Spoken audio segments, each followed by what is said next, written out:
Vande Mataram reporter live में आपका स्वागत है। देश से लेकर दुनिया तक राजनीति के गलियारों की खबर, हर उस बड़ी खबर पर हमारी पैनी नजर है। हमारे इस खास कार्यक्रम में शहर शहर से रिपोर्टर जुड़ेंगे जिनसे हम बड़ी खबरों पर अपडेट लेंगे।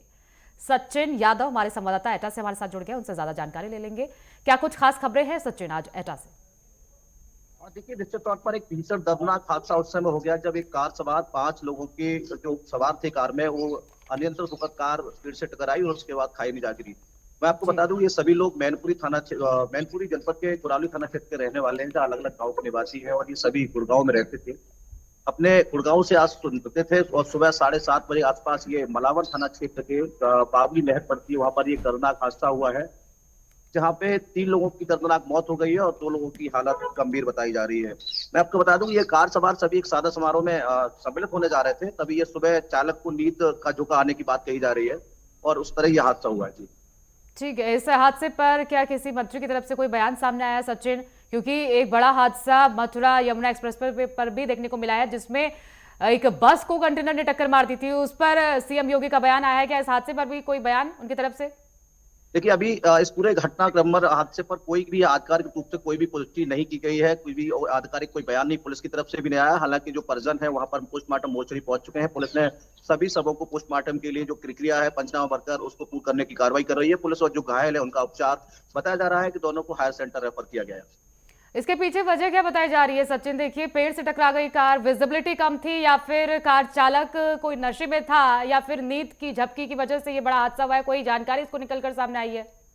देखिए सॉरी, अभी ये कहना बहुत जल्दबाजी होगी कि चालक, ये अभी बताया जा रहा है कि जो चालक था कार, चूंकि जहां पर हादसा हुआ है वहां पर एक मोड़ बताई जा रही है, वहां पे मोड़ है और तेज रफ्तार मोड़ है, कार तेज रफ्तार रही होगी जिससे अनियंत्रित हुई है, और अनियंत्रित होने के बाद चूंकि रात भर लोग चले हैं, गाड़ी चलाई है उन्होंने, तो निश्चित तौर पर नींद आना स्वाभाविक है। ऐसे में कहीं ना कहीं अनुमान लगाया जा रहा है कि चालक को नींद की झपकी आ जाने के कारण गाड़ी अनियंत्रित हुई है, उसके बाद पेड़ से टकराकर खाई में पलट गई। जी ठीक है सचिन, आपके पास लौटूंगी इसी पर ज्यादा जानकारी के लिए। चंडीगढ़ से हमारे संवाददाता ईशा ठाकुर हमारे साथ जुड़ गई है, उनसे ज्यादा जानकारी ले लेंगे। ईशा, क्या कुछ खास खबरें हैं आज पंजाब और हरियाणा से? देखिए, जिस तरीके से भारत और अमेरिका के बीच जो ट्रेड डील हुई है, व्यापार समझौते को लेकर प्रधानमंत्री नरेंद्र मोदी की तरफ से भी डोनाल्ड ट्रंप जो कि राष्ट्रपति हैं अमेरिका के, उनका धन्यवाद किया गया है। और प्रधानमंत्री का कहना है कि इससे अवसर यहाँ पर खुलेंगे और रोजगार के अवसर उन्हें मिलेंगे, और ये जो ट्रेड डील हुई है इससे किसानों को भी फायदा होगा, उद्यमियों को भी फायदा होगा, एमएसएमई जो सेक्टर है वहाँ पर भी इसका फायदा देखने को मिलेगा, और जो छोटे व्यापारी हैं उन्हें भी इसका लाभ मिलेगा। तो इस तरीके से जो प्रधानमंत्री नरेंद्र मोदी हैं, लगातार जिस तरीके से संसद में विपक्ष भी कह रहा था कि ट्रेड डील के ऊपर प्रधानमंत्री अपना बयान बताए, अब प्रधानमंत्री ने एक्स पर सोशल मीडिया पोस्ट किया है एक्स पर, और ऐसे में उन्होंने एक्स हैंडल पर जो पोस्ट किया है उसमें राष्ट्रपति का भी धन्यवाद किया है, अमेरिका के राष्ट्रपति का, और ये भी बताया है कि किस तरीके से ये फायदेमंद होगा भारत के लिए। जिस तरीके से विपक्ष लगातार हमलावर है, खासतौर से कांग्रेस लगातार कह रहा है कि इसका जो फायदा है वो कहीं ना कहीं अमेरिका को होगा, क्योंकि अमेरिका भारतीय वस्तु पर शुल्क लगाएगा, जबकि अमेरिका जो वस्तुएं भारत भेजेगा उसमें भारत शुल्क नहीं लगाएगा। ऐसे में जिस तरीके से ये प्रचार विपक्ष की तरफ से किया जा रहा था, उसके खिलाफ आज एनडीए के जो तमाम नेता हैं, मंत्री हैं, वो फील्ड पर उतरने वाले हैं। पूरे देश भर में आज बीजेपी और एनडीए के जो मंत्री हैं वो प्रेस कॉन्फ्रेंस करने वाले हैं।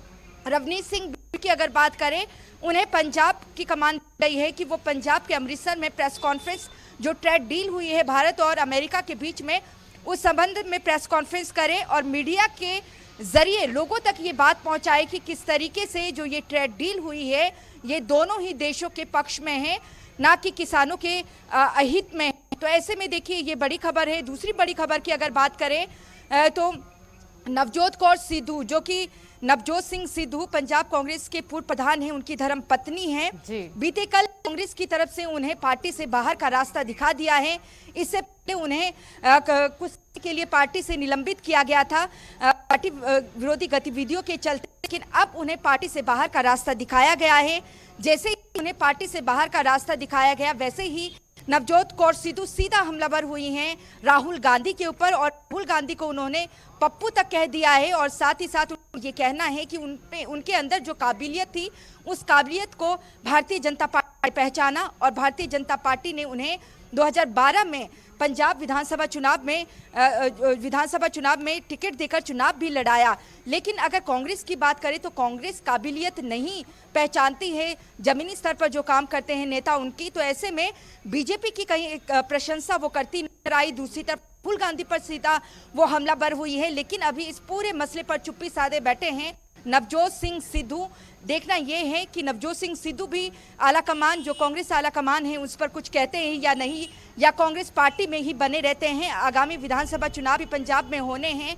फिलहाल नवजोत सिंह सिद्धू को कोई काम सौंपा नहीं गया है पंजाब में किसी तरीके का। तो ऐसे में क्या नवजोत सिंह सिद्धू, जिस तरीके से उनकी पत्नी को निकाला गया है पार्टी से, तो कांग्रेस का दामन थामे रहते हैं या फिर किसी और पार्टी में जाते हैं, वो देखना है। लेकिन देखना ये भी है कि जिस तरीके से उनकी पत्नी को पार्टी से बाहर रास्ता दिखाया है, तो ऐसे में उनकी क्या प्रक्रिया रहती है। तीसरी बड़ी खबर की अगर बात करें, जिस तरीके से भारतीय जनता पार्टी गुरु रविदास जी की जयंती भव्य तरीके से मना रही है।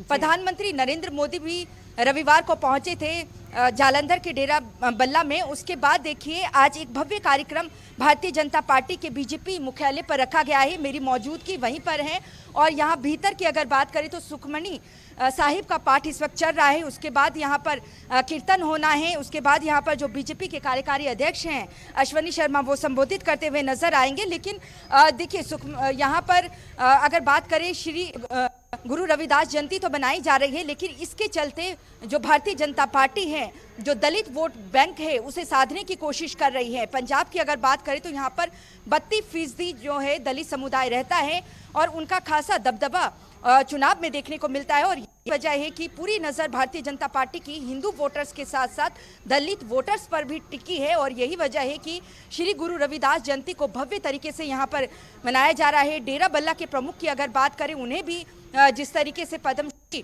से नवाजने का ऐलान केंद्र सरकार ने किया है, तो ऐसे में भारतीय जनता पार्टी फूंक फूंक कर कदम रख रही है और पूरी कोशिश यहाँ पर कि आगामी विधानसभा चुनाव जब होगा तो भारतीय जनता पार्टी हर वर्ग को साधने का यहाँ पर काम करेगी। क्योंकि पंजाब में बीजेपी को जो है वोट शहरों से ज़्यादा मिलती है, गांव में वोट बैंक बीजेपी का कम है। ऐसे में बीजेपी को जिस तरीके से कहा जाता है कि हिंदू वोटर्स जो है वो बीजेपी को वोट डालते हैं, लेकिन अब बीजेपी की पूरी कोशिश है कि हर समुदाय को यहाँ पर साधने की कोशिश की जाए। उसी के चलते आप मेरे पीछे भी देख सकते हैं कि अगर पार्टी मुख्यालय के भीतर की बात करें, वहां पर इस वक्त सुखमणी पाठ बिल्कुल ईशा, देखिए ग्रामीण क्षेत्रों में बीजेपी की पकड़ कम है, उसी को मजबूत करने की पूरी कोशिश अब बीजेपी की तरफ से की जा रही है। लौटूंगे आपके पास। महावीर सिंह राणा हमारे साथ जुड़ गए हैं उत्तरकाशी से, उनसे भी ज्यादा जानकारी ले लेंगे। महावीर, क्या कुछ खास खबरें हैं आज उत्तरकाशी से? जी बिल्कुल, जब तक उत्तरकाशी की बात करूंगा तो उत्तरकाशी में सबसे बड़ी खबर इस समय जो सामने आ रही है वो है मनीरी भाली परियोजना की। मनीरी भाली परियोजना की जो सुरंग है उसमें कहीं से रिसाव आया था, उसके लिए जो है बाहर से यहाँ पे टीम मंगाई गई है और वो टीम इस समय जो है रोबोट के थ्रू जो है अंदर काम कर रही है और ढूंढने की कोशिश कर रही है कि किस जगह से रिसाव आ रहा है। और उसके लिए जो है बाहर से जो टीम बुलाई गई है वो लगातार उसमें मॉनिटरिंग कर रही है और देख रहे हैं। उसके बाद अगर मैं बात करूंगा उत्तरकाशी में, तो उत्तरकाशी में आज नगर पालिका को जो है 1 वर्ष पूरा होने वाला है, चाहे नगर पालिका बाड़ाट हो या चिन्याली सोड़ हो। तो इस समय इन लोगों के भी भव्य कार्यक्रम की तैयारी चल रही है और वो लोग यहाँ पे जो है जिस तरह हमने देखा है कि चिन्याली सोड़ में जो है सरकार की तरह जो है कैमरे लगाए गए हैं, पूरे क्षेत्र को जो है सर्वेलांस के तहत जो है मॉनिटरिंग किया जा रहा है। उसी तरह अगर मैं बता दूं, इस समय जिलाधिकारी जो है खुद जो है जो दूरस्थ क्षेत्र हमारे मोरी प्रोला पड़ते हैं वहां पे पहुंचे हुए हैं और जो है प्रत्येक विलोकों का निरीक्षण कर रहे हैं। साथ में सभी जो स्थानीय लोग हैं उनसे मुलाकात कर रहे हैं, क्या समस्या है उसका समाधान करने की पूरी कोशिश कर रहे हैं। उसी तरह जो मैं बता दूं, इस समय जो है 4 धाम यात्रा की पूरी तरह से तैयारी चल रही है, क्योंकि अब आने वाले वक्त में 4 धाम के पट खुलेंगे। तो उसके लिए जो उत्तरकाशी जो है जो बीआरओ है, वो सड़क जो निर्माण कार्य संस्था बीआरओ है, इस समय जो है जहां जहां पिछली आपदा में जो लैंड स्लाइड हुए थे उन जगहों जो मलबा आया था उसको पूरी तरह से साफ करने में जुटी हुई है। उसी तरह जो है यहाँ पे खुद जिलाधिकारी जो है मॉनिटरिंग कर रहे हैं और सभी लोगों का ये मानना है कि आने वाले समय में यात्रा तभी सब कुछ सकुशल हो पाएगी जब यहाँ पे पार्क सुरक्षित हो पाएंगे। जी देखिए महावीर, लगातार 4 धाम यात्रा की तैयारी यहाँ पर की जा रही है, लेकिन उससे पहले यहाँ पर अभी सर्दियों के मौसम में जिस तरीके की बर्फबारी हुई है, उसके बाद पर्यटन के लिहाज से अगर देखा जाए तो कितनी बड़ी संख्या में यहाँ पर लोग पहुंच रहे हैं? आप बर्फबारी हुई थी, जो ऊपरी इलाके में बर्फबारी हुई थी, चाहे वो गंगोत्री, हर्षिल, धराली, कुपवा, कुराली हुई थी इस समय जो है, चाहे वो राड़ी टॉप के आसपास जो है बर्फबारी हुई थी, उसके लिए जो बाहर का सैलानी है वो लगातार इस ओर मुड़ा हुआ है। और अभी हमने देखा है कि 3 और 4 हजार के आसपास लगभग जो है इस समय दोनों जगहों जो यमुनोत्री और गंगोत्री धाम में जो है जो पर्यटन है वो पहुंच रहे हैं और बर्फ का लुत्फ उठा रहे हैं। भले जो सर्दी का जो इस समय जो है ठंड है वो कड़ाके की ठंड शाम सुबह पड़ रही है, जिसके कारण जो है पाला भी गिर रहा है और पाला गिरने के कारण जो है मार्ग कई जगह जो है बाधित हो रहे हैं। तो उसके लिए जो लोक निर्माण विभाग है या बीआरओ है, जो कार्य संस्थाएं, सड़क से संबंधित जितने विभाग है, वो जो है उन जगहों पे जा रहे हैं और नमक का छिड़काव करके जो है मार्गों को सुचारू करने की कोशिश कर रहे हैं। भले ही जो ठंड है उसके कारण जो है जो ठंड का प्रकोप है वो बहुत ज्यादा देखने को मिल रहा है। हमने देखा है यहाँ पे जो छोटे बच्चे हैं उनको सबसे ज्यादा खांसी, जुकाम, बुखार, इस तरह की जो मुसीबत उनको झेलनी पड़ रही है। भले जिला प्रशासन, स्वास्थ्य विभाग की टीम की तरफ का कहना है कि आप जो है गर्म कपड़े या गर्म खाने की ही सुविधा करें, ठंडे पानी या ठंडे खाने को ना खाएं, साथ में गर्म कपड़े पहने। उसी तरह जो उनकी स्वास्थ्य की टीम है, जो ग्रामीण एरिया है उन जगहों जो है एएनएम आशा को जो है दवाइयां वितरित की गई है कि आप अपने गांव में, इलाके में, छोटे कस्बों में जो है दवाइयां वितरित करें ताकि किसी बच्चे को या किसी बुजुर्ग को किसी तरह की समस्या न हो। जी ठीक है, आपके पास लौटूंगी महावीर। सचिन आपके पास आते हुए, देखिए सचिन, एटा में लगातार एसआईआर को लेकर हंगामा जारी है। वहां पर विपक्षी पार्टी सपा कह रही है कि वोट काटे जा रहे हैं, लेकिन प्रक्रिया किस तरीके से चल रही है? आप जमीन पर रहते हैं, क्या देख पाते हैं आप? देखिए, निश्चित तौर पर अगर एटा की मैं बात करूं तो एसआईआर को लेकर कोई ऐसा वाद विवाद की स्थिति यहाँ पर नहीं है। सामान्य प्रशासन ने लगातार तैयार अपनी पूरी कर दी और लगातार इसमें जो उच्च अधिकारी है, चाहे वो मजिस्ट्रेट हो चाहे नोडल अधिकारी तैनात किए गए हैं, वो लगातार अपनी टीम के साथ इस प्रक्रिया को पूर्ण कर रहे हैं। साथ ही जो तहसीलदार स्तर और एसडीएम स्तर के लोग हैं, जो मजिस्ट्रेट मान लो, उनको नोडल अधिकारी मान लो, वो लगातार अपने बूथों का निरीक्षण कर रहे हैं। और सत्ता पक्ष के लोग हैं, जो भाजपा के नेता हैं, पदाधिकारी हैं, लगातार बूथों पर जाकर अपने कार्यकर्ताओं से आग्रह कर रहे हैं कि जो उसका जो एसआईआर प्रक्रिया है उसमें समर्थन, उसका सहयोग करें पूरी तरह। तो निश्चित तौर पर एटा में ऐसी कोई वाद विवाद की स्थिति अब तक देखने नहीं मिली है और जो कार्य है लगभग एटा का पूर्ण। ठीक है, अगर मौसम के लिहाज से प्रश्न पूछा जाए सचिन, किस तरह का अभी वहां पर बना हुआ है और ठंड में किस तरीके का इजाफा या फिर बढ़त देखने को मिल रही है?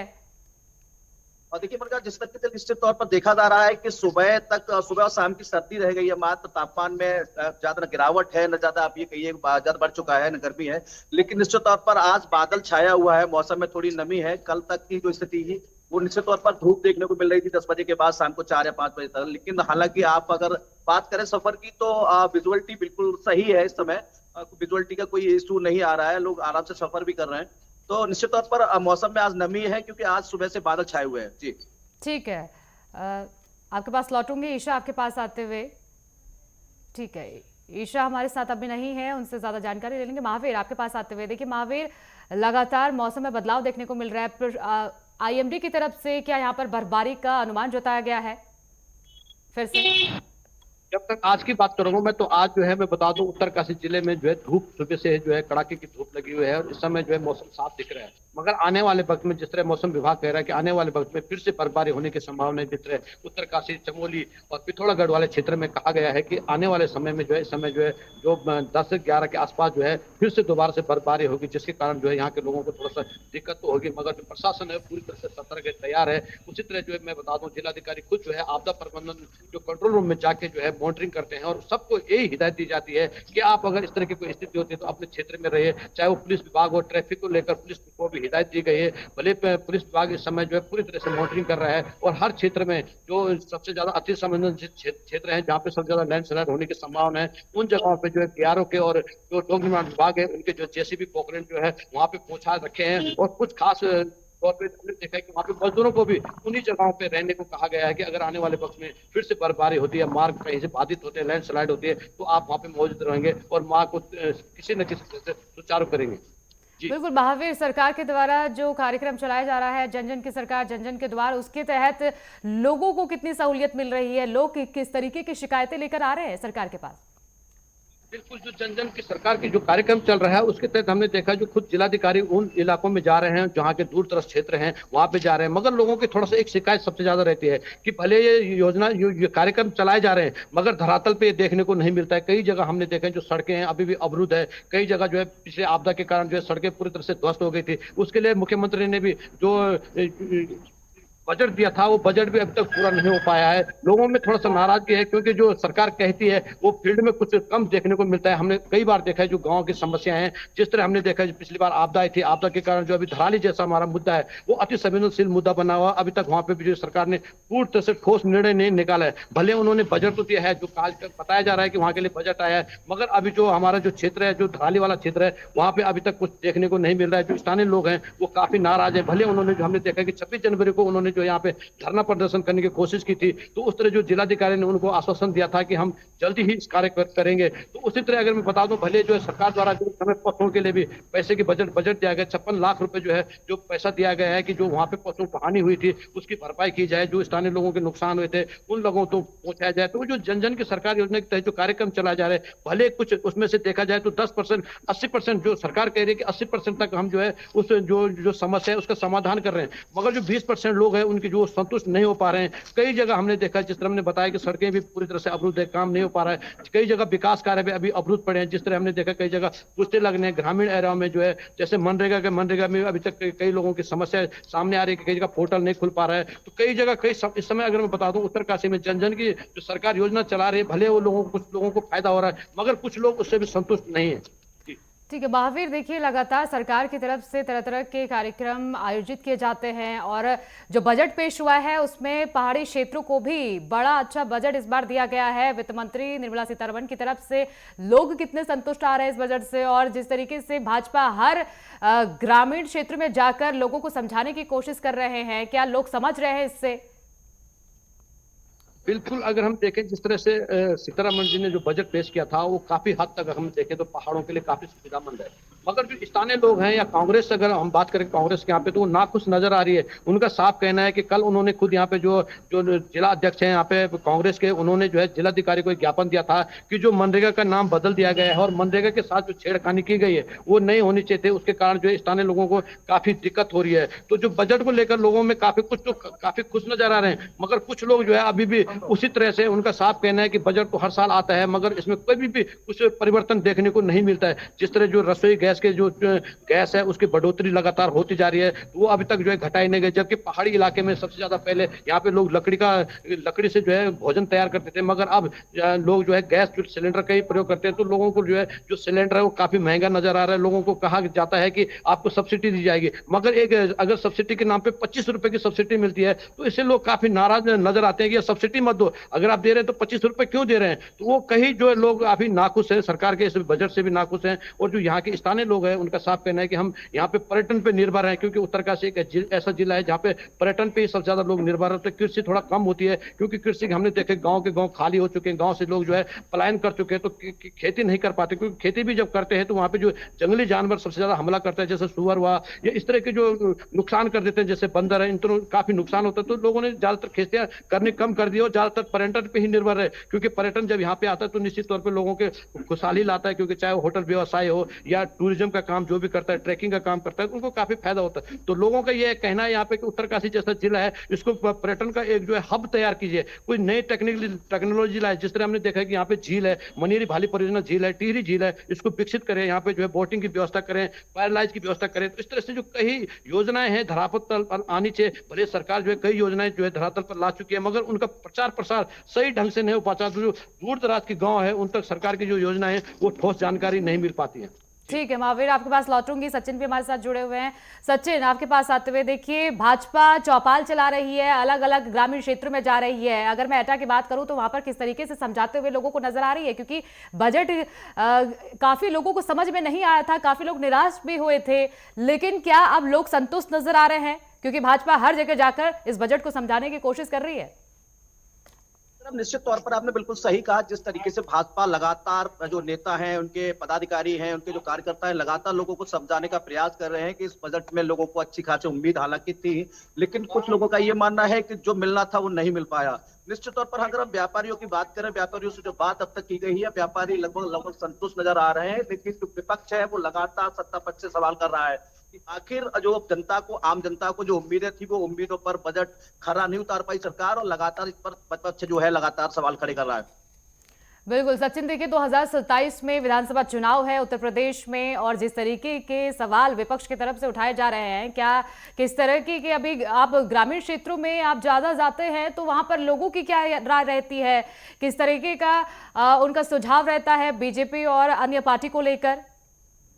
देखिए, निश्चित तौर पर आपने जो सवाल उठाया वाजिब है। आप अगर ग्रामीण क्षेत्रों में जाएंगे तो लगातार आप जिन वोटरों से, मतदाताओं से अगर आप बात करते हैं तो निश्चित तौर पर वो मतदाता है कहीं न कहीं किसी पार्टी से, किसी न किसी सत्ता दल हो, विपक्ष हो, किसी न किसी निश्चित तौर पर पटा हुआ नजर आता है। तो ऐसे में जो विपक्ष के साथ जुड़ा हुआ है वो सवाल खड़े कर रहा है, और सत्ता पक्ष ज्यादा है वो बजट से सहमत दिख रहा है। लेकिन देखिए, निश्चित तौर पर 2027 को लेकर जिस तरीके से लगातार विपक्ष घेराबंदी सत्ता पक्षी कर रहा है, कहीं न कहीं सवाल खड़े कर रहा है, इससे मतदाता भी डाइवर्ट होने का काम कर रहे हैं। ठीक है, आपके पास लौटूंगी। महावीर, आपके पास आते हुए, देखिए महावीर, लगातार यहाँ पर देखने को मिल रहा है कि जो अभी 2027 में विधानसभा चुनाव है उत्तराखंड में भी, लेकिन अगर ग्रामीण क्षेत्रों की मैं बात करूं तो लोगों का जो मन है वो किस तरफ नजर आता है, क्योंकि लगातार कांग्रेस की तरफ से भी तमाम मुद्दे उठाने की कोशिश की जा रही है। क्या इससे लोग उनकी तरफ होते हुए नजर आ रहे हैं? क्योंकि कांग्रेस भी मुहिम छेड़ रही है ग्रामीण क्षेत्रों में, जिस तरीके से बीजेपी अपना अभियान चला रही है। बिल्कुल निश्चित तौर पे अगर मैं बात करूंगा उत्तराखंड की, तो उत्तराखंड जो है दूसरी बात जो है, जिस तरह जो है भाजपा ने इस समय जो है कब्जा मार रखा है, उस समय जो यहाँ के जो है जो सरकार है वो भाजपा की है। मगर स्थानीय ग्रामीण, अगर मैं दूर दराज ग्रामीण की बात करूंगा तो उनका साफ कहना है कि ठीक है, हम भाजपा को बदल देते हैं, मगर कांग्रेस के जो सारे वरिष्ठ नेता हैं, जो उनके मेन नेता हैं, वो सब भाजपा में सम्मिलित हो रखे हैं, तो निश्चित तौर पर कांग्रेस को कैसे चुनेंगे। मगर यहाँ पे जो यूकेडी भी है और एक दो पार्टियां और भी इस समय जो है मैदान में उतरी हुई है, तो लोगों को ये आशा, जो युवा है उनको ये आशा लग रही है कि जैसे यूकेडी हमारी एक पार्टी है, अगर वो सामने आती है तो निश्चित तौर पे भाजपा को टक्कर देगी। मगर कांग्रेस जो है सामने तो आ रही है, मगर उसके जो वरिष्ठ नेता हैं, अगर हम देखें जो बड़े बड़े नेता हैं, वो सारे के सारे जो है भाजपा में सम्मिलित होते हैं। अब आने वाले वक्त में देखते हैं कितने टूटते हैं, क्योंकि जब जो टिकट बटेंगे तो टिकट बटने के बाद जो है निश्चित तौर पर टूट फोड़ होगी, और वहां के जो वरिष्ठ नेता है वो निश्चित तौर पर दोबारा कांग्रेस में सम्मिलित होंगे। तो उसके बाद ये कहा जा सकता है कि कौन सरकार बनाएगा। मगर जो अभी तक भाजपा से सिर्फ जो खुश यहाँ के लोग हैं वो सिर्फ मोदी के नाम से खुश हैं और मोदी के नाम काम की सराहना करते हैं। मगर जो अगर उत्तराखंड की सरकार की बात करें तो उत्तराखंड सरकार से यहाँ पे कोई खुश नजर नहीं आते हुए दिखता है। जो स्थानीय लोग हैं उनकी कई समस्याएं ऐसी जो कई सालों से ऐसी पेंडिंग पड़ी हुई है, तो उनका साफ कहना है कि भाजपा लगातार जो है दूसरी बार आई है, मगर अभी तक जो हमारे काम है वो नहीं हो पाए। जिस तरह भले जब से मोदी जी आए हैं उन्होंने जो है हमारे सड़कों के जाल बिछाए हैं, सड़कों के जाल बिछा के फर्स्ट क्लास उन्होंने छोड़ दिया है, मगर जो सरकार है, जो उत्तराखंड सरकार है, वो उसकी देख रेख सही ढंग से नहीं कर पा रही है। भले अभी जो है जो विपक्ष है उनका साफ कहना है कि इनका परिवर्तन होना बहुत जरूरी है, तो इससे आप कहना बहुत मुश्किल है। मगर आने वाले वक्त में ये पता लगेगा कि पार्टी में कितनी टूट फूट होती है और कितने जो है वरिष्ठ नेता उसके बाद कांग्रेस में जाते हैं, उसके बाद क्या निर्णय निकलता है, ये देखने वाली बात होगी। बिल्कुल बिल्कुल महावीर, तमाम मुद्दे उठाने की कोशिश कांग्रेस की तरफ से भी की जा रही है, लेकिन देखने वाली बात होगी कि आने वाले समय में, यानी कि 2027 के विधानसभा चुनाव में उत्तर प्रदेश और उत्तराखंड में किसकी सरकार बनती है। बहुत बहुत शुक्रिया आप दोनों का इन तमाम जानकारी को हमारे साथ साझा करने के लिए। फिलहाल